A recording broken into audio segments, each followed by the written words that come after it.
नमस्कार, भारत माता की जय, वंदे मातरम। स्वागत है आपका आपके अपने इस प्यारे से YouTube चैनल में। साथियों, आज मैं हिंदी के इम्पॉर्टेंट मात्र 15 क्वेश्चंस लेके आया हूँ। ये आपके लिए चैलेंज रहेगा कि अगर आपको हिंदी आती है तो 15 में से बस आप मात्र 5 का सही जवाब दे दीजिए। अगर आप 5 का सही जवाब दे रहे हैं तो मान जाऊँगा कि आपको हिंदी आती है साथियों, अन्यथा आपको हिंदी नहीं आती है। तो जितने भी भाई बहन इस वीडियो को देख रहे हैं वो जल्दी से वीडियो का क्वेश्चन देखें और देखें कि उनको 15 में से 5 का जवाब आता है कि नहीं आता है। साथियों, बड़ा ही इंपॉर्टेंट वीडियो है, आपके लिए बहुत ही उपयोगी होगा।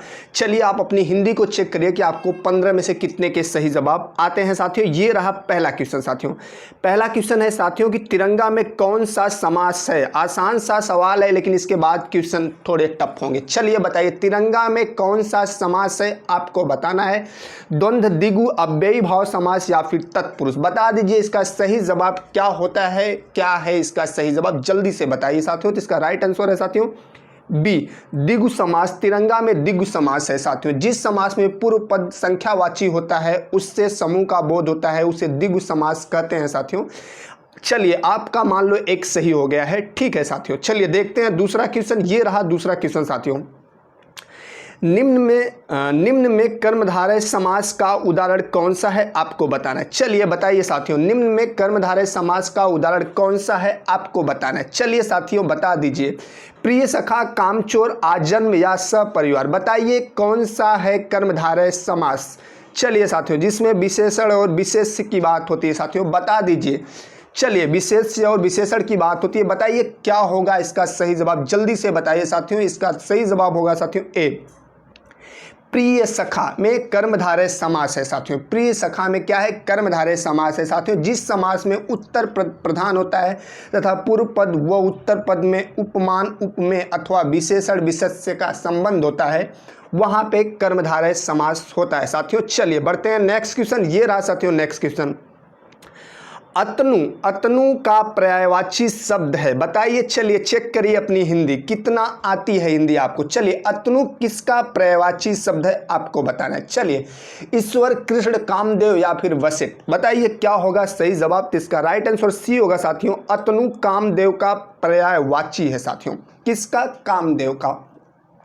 ठीक है साथियों। मदन, पंचसर, मार, असमर, मनोभव, मनमत, मनसीज, ये सब कामदेव के पर्यायवाची हैं साथियों, और अतनु भी कामदेव का पर्यायवाची शब्द है। चलिए बढ़ते हैं नेक्स्ट क्वेश्चन। ये रहा साथियों नेक्स्ट क्वेश्चन। प्रचारक किसका पर्यायवाची है साथियों, आपको बताना है। चलिए बताइए साथियों, प्रचारक किसका पर्यायवाची है, आपको बताना है। ठग का, टेक का, टीका का या फिर डर का। चलिए, प्रचारक की बात की जा रही साथियों, किसका पर्यायवाची है, आप बता दीजिए। चलिए बताइए साथियों क्या होगा सही जवाब, जल्दी से बताइए। चलिए बताइए क्या होगा सही जवाब। तो इसका राइट आंसर ए होगा साथियों, प्रतारक। ये ठग का पर्यायवाची है। आप अपना काउंट करते रहिए कि आपके कितने सही हो रहे हैं साथियों। बस 5 प्लस कर लीजिए तो आपकी हिंदी अच्छी है साथियों। बस 5 प्लस की बात कर रहे हैं हम 15 में से, ठीक है। आपकी मातृभाषा है, हमारा मदर टंग है साथियों। चलिए बताइए, 5 से प्लस कर लीजिए, बस आप हो गए, पास हो गए, आपकी हिंदी अच्छी है। चलिए बढ़ते हैं नेक्स्ट क्वेश्चन साथियों। और ये रहा नेक्स्ट क्वेश्चन साथियों। उथला शब्द का विलोम है। चलिए बताइए साथियों, उथला शब्द का विलोम पूछ रहा है। चलिए हिंदी को चेक करते रहिए कि कितना आपको आती है। चलिए, गहरा, छिछला, समतल या फिर उभार। उथला का विलोम पूछ रहा है साथियों, मोस्ट इंपॉर्टेंट क्वेश्चन है। चलिए बताइए, उथला का विलोम, इसका राइट आंसर क्या होगा साथियों। चलिए, तो इसका सही जवाब होगा गहरा साथियों। उथला का विलोम क्या होता है, गहरा साथियों। चलिए बढ़ते हैं अगले क्वेश्चन की तरफ। और ये रहा साथियों अगला क्वेश्चन। चलिए, ये वर्ड है साथियों, यहाँ पे दिया है अभिभूत का सही विलोम है। चलिए बताइए क्या होगा सही इसका विलोम साथियों, बताइए। अनास्था, अनेकता, तिरोभूत या अनावृष्टि। चलिए बताइए साथियों कितना आपके सही हो रहे हैं, मैसेज जरूर करिएगा, वीडियो को स्किप मत करिएगा साथियों। आज अपनी हिंदी चेक ही कर लीजिए आप। चलिए बताइए क्या होगा इसका सही जवाब। तो इसका सही जवाब होगा सी साथियों। इसका विलोम क्या है साथियों, तिरोभूत, ठीक है। चलिए नेक्स्ट क्वेश्चन। ये रहा साथियों नेक्स्ट क्वेश्चन। जामुन का तत्सम रूप है साथियों। तद्भव तत्सम पढ़े होंगे आप। जामुन का तत्सम रूप बता देना है आप सबको, आपको बताना है साथियों। यामुन, यामुर, जम्बू या जाबुर। चलिए बताइए साथियों, जामुन का तत्सम शब्द पूछ रहा है, जल्दी से बता दीजिए। चलिए साथियों, तो इसका सही जवाब होगा सी साथियों, जम्बू। ये जामुन का तत्सम शब्द है, इंपॉर्टेंट है साथियों, याद रखिएगा। चलिए नेक्स्ट क्वेश्चन, ये रहा साथियों नेक्स्ट क्वेश्चन। और बताइए श्रृंगार शब्द का तत्सम है साथियों, बताइए क्या होगा। श्रृंगार, श्रृंगार, श्रृंगार, दो बार आ गया साथियों श्रृंगार। चलिए बताइए इसका तत्सम शब्द पूछ रहा है, आप जल्दी से बता दीजिए साथियों। चलिए बताइए साथियों, इसका तत्सम शब्द क्या होगा, आपको बताना है। चलिए बताइए साथियों, कौन सा आंसर सही होगा। तो इसमें साथियों टाइपिंग मिस्टेक हो गई, एक ऐसे लिखा हुआ है, ठीक है, एक ऐसे लिखा हुआ है जिसको मैं लिख दे रहा हूँ, इस प्रकार का लिखा हुआ है। चलिए बताइए, ये तीसरा ऑप्शन, बताइए क्या होगा सही जवाब, तो बता दीजिए साथियों। तो इसका सही जवाब क्या होगा साथियों, ये यही वाला सही होगा, ठीक है, यही इसका राइट आंसर होगा। और श्रृंगार का जो तत्सम रूप है साथियों वो श्रृंगार है, ठीक है, ये वाला, जैसे इसमें ऐसे रहेगा बस साथियों, ठीक है, ऐसे रहेगा, ये सही जवाब होगा। चलिए बढ़ते हैं नेक्स्ट क्वेश्चन, ये रहा साथियों नेक्स्ट क्वेश्चन, ये रहा साथियों नेक्स्ट क्वेश्चन। गबिस में प्रयुक्त संधि का नाम है। चलिए बताइए साथियों, गबिस, गबिस में साथियों ये टाइपिंग मिस्टेक है साथियों, ऐसे लिखेंगे गबिस, ठीक है। चलिए बताइए इसमें कौन सी संधि है, आप जल्दी से बता दीजिए, जल्दी से बताइए कौन सी संधि है साथियों।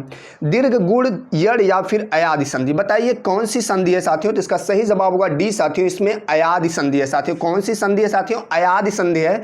ए ओ औ स्वरों का मेल दूसरे स्वरों से होता है, तो साथियों ए का ए का आय, ओ का औ तथा औ का आ हो जाता है। और यहाँ पे कौन सी संधि है साथियों, अयादि संधि है। चलिए बढ़ते हैं नेक्स्ट क्वेश्चन, ये रहा साथियों नेक्स्ट क्वेश्चन। चलिए साथियों, स्वर संधि का उदाहरण है, इसमें स्वर संधि का उदाहरण कौन सा है आपको बता देना है साथियों। अन्वय, किंचित, तदुप या फिर नीरस, कौन है स्वर संधि का उदाहरण, आप जल्दी से बता दीजिए साथियों। चलिए बताइए साथियों, यहाँ पे स्वर संधि का उदाहरण पूछ रहा है, चलिए जल्दी से बताइए। तो इसका राइट आंसर होगा ए साथियों, अन्वय, ये स्वर संधि का उदाहरण है साथियों। जबकि किंचित कौन सी संधि है साथियों, इसमें व्यंजन संधि है, ठीक है, और तद्दुप इसमें व्यंजन संधि है साथियों। और नीरस में क्या है, विसर्ग संधि है साथियों। नीरस में क्या होगा, विसर्ग संधि साथियों। जब इसका संधि विच्छेद करेंगे तो नी धन रस होता है, ठीक है, इसमें विसर्ग संधि हो जाएगी। चलिए बढ़ते हैं नेक्स्ट क्वेश्चन, ये रहा साथियों नेक्स्ट क्वेश्चन। जिस व्यक्ति पर अभियोग लगाया गया हो, चलिए बताइए साथियों, आसान सा सवाल है और आपकी काउंटिंग में एक ज़्यादा हो जाएगा आपका सही। चलिए, अभियोक्ता, अपराधी, अभियुक्त या वादी, चलिए जिस पर क्या हो, अभियोग लगाया गया हो साथियों। चलिए बताइए इसका सही जवाब क्या होगा, जल्दी से बता दीजिए साथियों। इसका सही जवाब सी होगा साथियों, उसको अभियुक्त बोलते हैं जिस पर अभियोग लगाया गया हो साथियों। जबकि अपराधी का अर्थ होता है अपराध करने वाला, तथा वादी का अर्थ होता है वह जो किसी के विरुद्ध मुकदमा पेश करे साथियों। चलिए बढ़ते हैं नेक्स्ट क्वेश्चन, ये रहा साथियों नेक्स्ट क्वेश्चन। रास्ते में खाने वाली भोज्य सामग्री को क्या कहते हैं, बता दीजिए, हिंदी अपनी चेक भी कर लीजिए कि रास्ते में खाने वाली भोज्य सामग्री को क्या कहते हैं। पथ आहार, पाथे, अल्पाहार या फिर नाश्ता, चलिए बताइए साथियों क्या कहते हैं, जल्दी से बता दीजिए साथियों। तो इसका सही जवाब होगा बी साथियों, पाथे बोला जाता है उसको, रास्ते में खाने वाली भोज्य सामग्री को पाथे बोला जाता है साथियों। चलिए, अल्पाहार कम भोजन साथियों। चलिए बढ़ते हैं नेक्स्ट क्वेश्चन, ये रहा साथियों नेक्स्ट क्वेश्चन। कलई खुलना मुहावरे का सही अर्थ है, बताइए साथियों। कलई खुलना मुहावरे का सही अर्थ क्या है, आप बता दीजिए साथियों।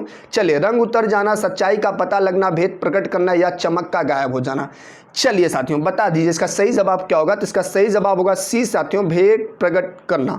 कलई खुल जाना साथियों, भेद प्रकट करना। चलिए बढ़ते हैं नेक्स्ट क्वेश्चन, ये रहा साथियों नेक्स्ट क्वेश्चन।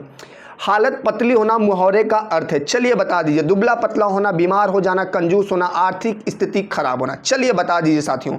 हालत पतली होना, चलिए हालत पतली होना साथियों, इस मुहावरे का सही अर्थ क्या होगा, जल्दी से बता दीजिए। इसका सही जवाब होगा आर्थिक स्थिति खराब होना साथियों, इसका राइट आंसर डी होगा साथियों। और आप अपने आप को चेक करते रहिए कि आपका 5+ हो गया है कि नहीं साथियों। अगर 5+ आपका है साथियों तो आपकी हिंदी अच्छी है। चलिए साथियों नेक्स्ट क्वेश्चन, ये रहा साथियों नेक्स्ट क्वेश्चन, और ये अंतिम क्वेश्चन है साथियों। आप बता दीजिए, निम्नलिखित वाक्यों में क्रिया संबंधित शुद्ध वाक्य बताइए साथियों। चलिए, शुद्ध वाक्य बताना है। वह सोते सोते जाग पड़ा, वह सोता सोता जाग पड़ा, वह सोते सोते जाग, ये दो सेम हो गए हैं साथियों। वह सो सोकर जाग पड़ा, चलिए बताइए क्या होगा इसका सही जवाब, जल्दी से बता दीजिए। तो इसका राइट आंसर ए होगा साथियों, वह सोते सोते जाग पड़ा। और यही टाइपिंग में ये भी सेम है साथियों, तो यही इसका सही जवाब होगा। ये टॉप 15 क्वेश्चन थे साथियों।